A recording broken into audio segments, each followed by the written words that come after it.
Assalamualaikum warahmatullahi wabarakatuh. Perkenalkan, saya Aziza Putri Mesya Aulia dengan BP 23101155110052 dari kelas akuntansi 2. Kali ini saya membuat video untuk memenuhi tugas pengantar manajemen. Pada kesempatan kali ini saya akan membahas materi mengenai pengorganisasian.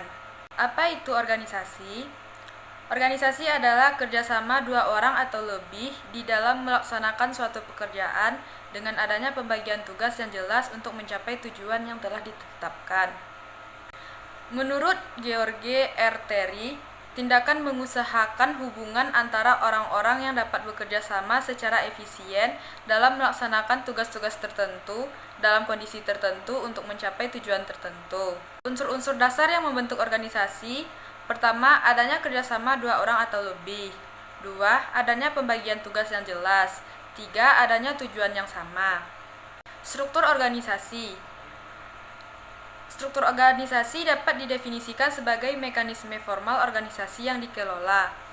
Struktur organisasi adalah gambaran umum dari kerja yang memperlihatkan kinerja suatu organisasi dalam mencapai tujuan yang telah ditetapkan dengan membagi masing-masingnya berdasarkan fungsi-fungsi yang memperlihatkan antara atasan dan bawahan.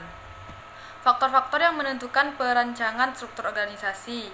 Pertama, ada strategi pencapaian tujuan organisasi. Kedua, perbedaan teknologi yang digunakan. Ketiga, kemampuan cara berpikir para anggota, kebutuhan dan lingkungan perlu dipertimbangkan dalam penyusunan struktur organisasi.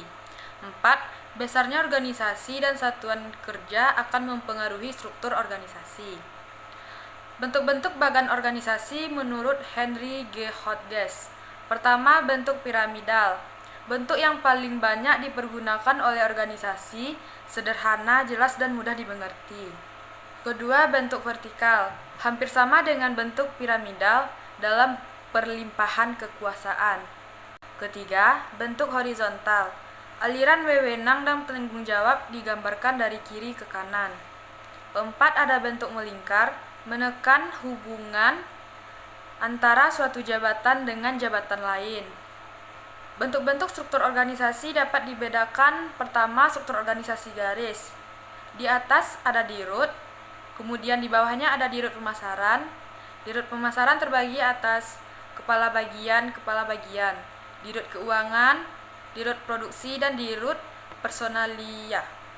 Kebaikan: pertama, adanya kesatuan komando. Dua, garis komando jelas. Tiga, proses pengambilan keputusan cepat. Karyawan yang memiliki tingkat kecakapan kerja yang tinggi atau rendah dapat segera diketahui. 5. Rasa solidaritas tinggi. Lalu ada kelemahan. Pertama, seluruh organisasi akan tergantung pada satu orang saja. 2. Adanya kecenderungan pemimpin bertindak secara otoriter. Ketiga, kesempatan karyawan untuk berkembang terbatas. Kedua, ada struktur organisasi garis dan staf. Di atas ada dirut, dibantu oleh staf, lalu ada dirut pemasaran, dirut keuangan, dirut produksi, dan dirut personalia. Di bawahnya ada kepala bagian. Kebaikannya: pertama, dapat dipergunakan oleh organisasi besar maupun kecil. Kedua, adanya pembagian tugas antara pimpinan dengan pelaksana sebagai akibat adanya staf ahli. Ketiga, proses pengambilan keputusan cepat.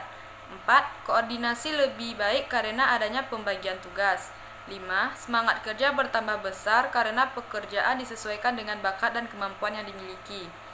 Kelemahannya: pertama, rasa solidaritas menjadi berkurang. Kedua, kesatuan komando berkurang. 3. Koordinasi yang kurang baik pada tingkat staf akan berpengaruh pada pelaksanaan tugas. 4. Perintah-perintah menjadi kabur dengan nasihat dari staf. Ketiga, ada struktur organisasi fungsional.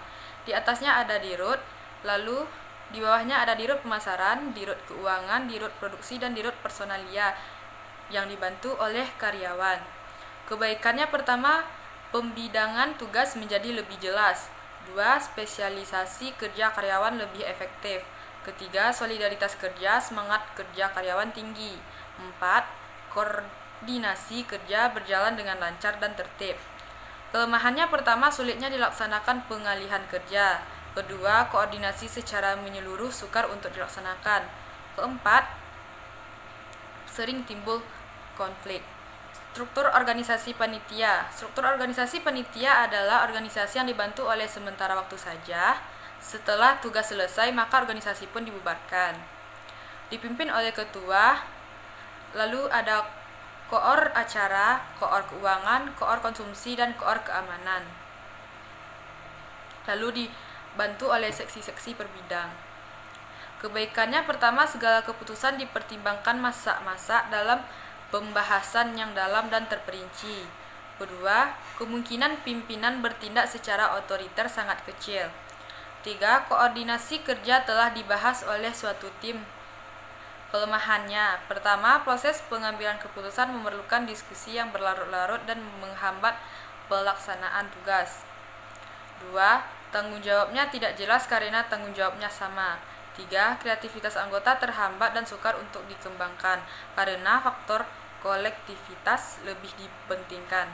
Rentang manajemen atau rentang kendali atau span of control atau span of authority adalah sejauh mana kemampuan seorang manajer atau atasan dapat mengawasi para bawahannya secara efektif.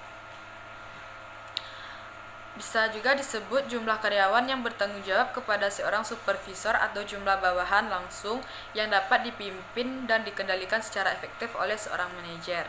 Faktor-faktor yang mempengaruhi bentuk rentang kendali. Pertama, situasi dan kondisi kerja. Pekerjaan bersifat rutin. Operasi-operasi stabil. Pekerjaan bawahan sejenis. Bawahan bekerja tidak tergantung satu dengan yang lain. Pekerjaan tidak membutuhkan tingkat pengawasan yang tinggi. 2. Karyawan. Rentang kendali dapat relatif melebar apabila karyawan benar-benar terlatih. Karyawan tidak suka terlalu diawasi dalam bekerja. Adanya rasa saling percaya dan tanggung jawab antara bawahan dan atasan. Ketiga, manajer. Rentang kendali dapat relatif melebar apabila manajer benar-benar ahli di dalam bidangnya. Manajer mendapat bantuan ide dan sasaran dari atasan maupun sesama manajer.